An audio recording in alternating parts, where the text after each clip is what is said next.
കരൂരിൽ TVKയുടെ റാലിയിലെത്താൻ വിജയ് മനഃപൂർവ്വം വൈകിയെന്ന് FIR. പാർട്ടിയുടെ കരുത്ത് കാട്ടാനായിരുന്നു ഇത്. TVK നേതാക്കളോട് അപകട സാധ്യത വ്യക്തമാക്കിയിരുന്നെങ്കിലും ഗൗനിച്ചില്ല എന്നും FIR-ലുണ്ട്. അതേസമയം ദുരന്തത്തിൽ DMK-ക്കെതിരെ ഗുരുതര ആരോപണങ്ങളാണ് TVK ഉയർത്തുന്നത്.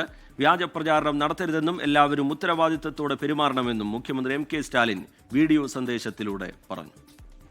சோஷியல் மீடியாவில் சிலர் பரப்புற வதந்திகளையும் பொய் செய்திகளையும் பார்த்துட்டு தான் இருக்கேன். எந்த ஒரு அரசியல் கட்சி தலைவரும் தன்னோட தொண்டர்களும் அப்பாவி பொதுமக்களும் இறக்கிறத எப்பொழுதும் விரும்ப மாட்டாங்க. இந்த சம்பவத்தில் உயிரிழந்தவங்க எந்த கட்சி சார்ந்தவங்களாக இருந்தாலும் என்னை பொறுத்த வரைக்கும் அவங்க நம்மளோட தமிழ் உறவுகள். எனவே சோகமும் துயரமும் சூழ்ந்திருக்கக்கூடிய இந்த நிலையில் பொறுப்பற்ற முறையில் விஷமத்தனமான செய்திகளை തകർക്കണമെന്ന് കേട്ടു. അപകടത്തിൽ CBI അന്വേഷണം വേണമെന്നാവശ്യപ്പെട്ടുള്ള തമിഴക വെറ്റക്കഴകത്തിന്റെ ഹർജി മദ്രാസ് ഹൈക്കോടതി ഇന്ന് പരിഗണിച്ചില്ല. ദുരന്തം അന്വേഷിക്കാൻ പ്രത്യേക സംഘത്തെ തമിഴ്നാട് സർക്കാർ നിയോഗിച്ചിട്ടുണ്ട്. മുഹമ്മദ് റഹീസ് വിവരങ്ങളുമായി ചേരുന്നുണ്ട് ചെന്നൈയിൽ നിന്ന്. റഹീസ്, ഇതിൽ പോലീസിന്റെ വീഴ്ച, അതുപോലെ ഇതിനകത്തൊരു ഗൂഢാലോചന നടന്നു എന്നുള്ള വാദം, അതുപോലെ സെന്തിൽ ബാലാജിയുടെ ഈ വിഷയത്തിലെ ഇടപെടൽ, ആസൂത്രിതമായ ഇടപെടൽ, അങ്ങനെയൊക്കെയുള്ള ചില പ്രതിരോധങ്ങളാണ് TVKയുടെ ഭാഗത്ത് നിന്ന് വരുന്നത്. പക്ഷേ അതൊക്കെ തള്ളിക്കൊണ്ടുള്ള FIR-ലെ ഉള്ളടക്കങ്ങൾ, നേരത്തെ തന്നെ പോലീസ് ആ വാദങ്ങളൊക്കെ തള്ളിയതാണ്. ഇപ്പോൾ FIR-ന്റെ ഉള്ളടക്കം എങ്ങനെയാണ് റഹീസ്?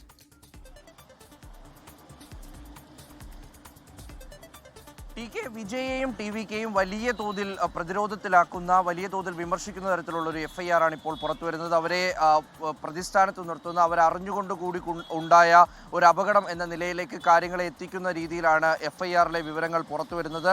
അതിലേറ്റവും പ്രധാനം, വിജയ് മനഃപൂർവ്വം അദ്ദേഹത്തിൻ്റെ സമ്മേളന വേദിയിൽ, ഈ പ്രസംഗവേദിയിൽ എത്താൻ വേണ്ടിയിട്ട് വൈകി എന്നുള്ളതാണ്.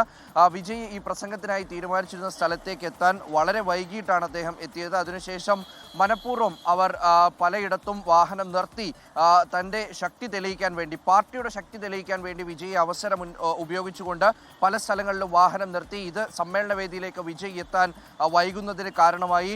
അതിനൊക്കെ അപ്പുറത്തേക്ക് റാലി നടത്തരുത് എന്നുള്ള കർശന നിർദ്ദേശം പോലീസ് നൽകിയിരുന്നു. ആ നിർദ്ദേശം പാലിക്കാൻ ഒരു തരത്തിലും തയ്യാറായില്ല. റാലി നടത്താൻ വേണ്ടിയിട്ട് ആളുകളൊക്കെയും ചേർന്നുകൊണ്ട്, പ്രവർത്തകർ ചേർന്ന്, ഇരുചക്ര വാഹനങ്ങൾ ചേർന്നുകൊണ്ട് ഒരു റാലി കൂടി നടത്തിയാണ് വിജയ് എല്ലാ സ്ഥലങ്ങളിലേക്കും എത്തിയത്. അത് സ്വാഭാവികമായിട്ടും TVK ആഹ്വാനം ചെയ്ത റാലിയല്ല, മറിച്ച് അത്തരത്തിൽ ആളുകൾ വന്നപ്പോൾ ഉണ്ടായ ഒന്നാണ്. അതിനെ നിയന്ത്രിക്കാൻ TVKക്ക് കഴിഞ്ഞില്ല. പലപ്പോഴും അപകട സാധ്യത TVK നേതാക്കളോട്, ആദവർജുന അടക്കമുള്ളവരുടെ പേരെടുത്തുകൊണ്ട് അവരോട് പറഞ്ഞിരുന്നു ഇത്തരത്തിലൊരു അപകട സാധ്യത നിലനിൽക്കുന്നുണ്ടെന്ന്. അതുകൊണ്ട് ആ ഒരു രീതിയിൽ കൂടി കാര്യങ്ങൾ അറിയിച്ചിട്ട് അവർ ഇടപെട്ടില്ല, അല്ലെങ്കിൽ അതിനെ ഗൗനിച്ചില്ല എന്നുള്ള ഗുരുതരമായിട്ടുള്ള വിലയിരുത്തലുകളാണ് FIR-ലുള്ളത്, കണ്ടെത്തലുകളാണുള്ളത്. കരൂർ പോലീസ് മാധവേന്ദൻ, അതായത് TVKയുടെ അവിടുത്തെ ജില്ലാ സെക്രട്ടറിക്കെതിരെയും ഒപ്പം തന്നെ ഈ TVKയുടെ പല നേതാക്കൾ, ഈ ആനന്ദ് ഉൾപ്പെടെയുള്ള നേതാക്കൾക്കെതിരെ എടുത്ത കേസുമായി ബന്ധപ്പെട്ടുള്ള FIR ആണ് പുറത്തു വന്നിരിക്കുന്നത്. അതിന് തൊട്ട് മുൻപാണ് ഈ TVKയുടെ ആരോപണങ്ങൾ, അവരുടെ ഹർജിയിലുള്ള ആരോപണങ്ങളൊക്കെയും പുറത്തു വരുന്നത്. അതിലാണ് DMKയെ അതിരൂക്ഷമായി വിമർശിക്കുന്ന, DMK പ്രതിസ്ഥാനത്ത് നിർത്തുന്ന തരത്തിലുള്ള ആരോപണങ്ങൾ TVKയുടെ ഭാഗത്തു നിന്ന് വരുന്നു. അതിലേറ്റവും പ്രധാനം, സർക്കാർ കൂടി അറിഞ്ഞിട്ടുള്ള തരത്തിൽ ഒരു അപകടം ഉണ്ടാക്കിയെടുത്തു, ഒരു ഗൂഢാലോചന നടന്നു, അത് പ്രാവർത്തികമാക്കി എന്ന് TVK പറയുന്നു. അതിലേറ്റവും പ്രധാന പ്രതിസ്ഥാനത്ത് നിർത്തുന്നത് സെന്തിൽ ബാലാജിയാണ്. സെന്തിൽ ബാലാജി തമിഴ്നാട്ടിലെ DMKയെ സംബന്ധിച്ചിടത്തോളം, മുഖ്യമന്ത്രി MK സ്റ്റാലിനെ സംബന്ധിച്ചിടത്തോളം അദ്ദേഹത്തിൻ്റെ ഏറ്റവും പ്രധാനപ്പെട്ട, വിശ്വസ്തനായ, കരുത്തനായ നേതാവാണ്. അദ്ദേഹമാണ് കരൂരിലെയും ആ ഒരു മേഖലയിലെയും DMKയുടെ എല്ലാ കാര്യങ്ങളെയും കോർഡിനേറ്റ് ചെയ്യുന്നത്. അപ്പോൾ അദ്ദേഹവും അദ്ദേഹത്തിൻ്റെ ചില ഗുണ്ടകളും ഇടപെട്ടുകൊണ്ട് പരിപാടി അലങ്കോലപ്പെടുത്തി.